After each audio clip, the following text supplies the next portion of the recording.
অজানাতে যেখানে নদী এসে থেমে গেছে আবার এলো যে সন্ধ্যা শুধু দুজনে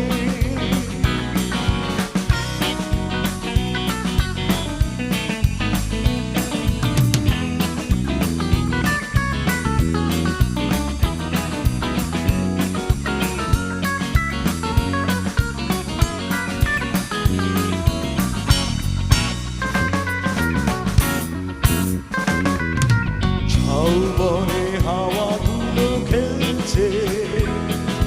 সাঁওতালি মেঘগুলো চলছে লাল লাল শাড়িগুলো উড়ছে তার সাথে